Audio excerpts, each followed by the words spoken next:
All right, 11B, I guess. We're done for the day. I stayed out a little longer than anticipated from the last video. Talked to John for a bit on the phone. Got the bottom blocked off, backed up, I should say. So everything's good. We'll just send you right in there. Take a look. We got a little bit of glue up in here. We got hot glue we need to get rid of and some masking tape to put on right up in here. But other than that, that's all little pieces of paint stick cut, taped. The front is like some poster board, this from here to here. And then here, this is cardboard. And then this is this real thin cardboard here because we're down to almost zero. But it worked out really well. I was able to fit it first and then put two big strips of smoking hot, super hot glue, and then stick it in from here, slide it in. I could still see through the gap there, and I had a piece of 1/4 inch steel that was it's like 2 inches wide and about 18 inches long. I pushed in here and it pushed the middle of the cardboard up down here where it's only about a 1/4 inch off the wood surface, right in about in here. So it pushed it up and held it tight, so no resin is going to leak out of here, right?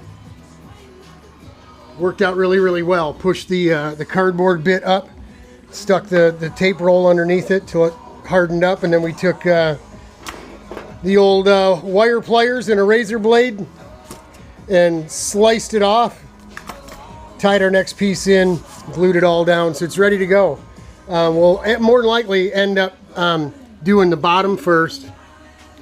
We'll do the bottom bit in here first. Filler, homemade filler, pre-cut strip of matte, maybe 2, because this is in places kind of thick. And then we'll put a strip of biaxial over top the whole thing. It'll pretty it up, make it look nice. Then what I'll do is I'll probably take the board and just stand it right up on end, and then get down in here and do the top, the nose to up underneath here.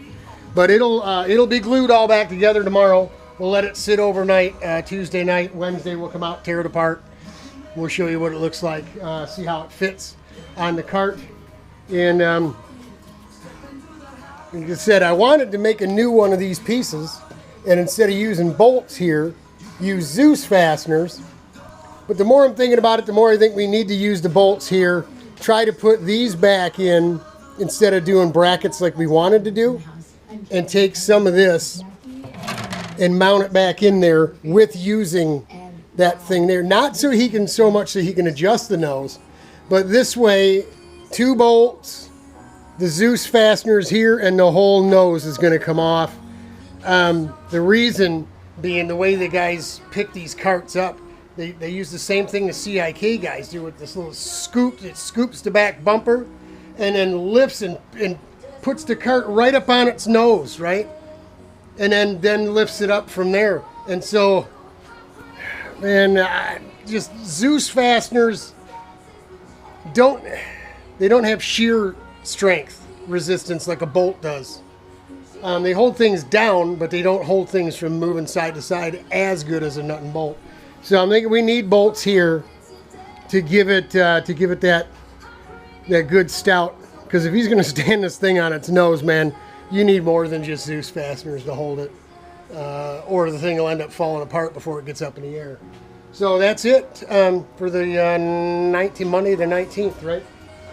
I believe it's the 19th, but it's part 11, clip 11, part B, in the can, going down just like this.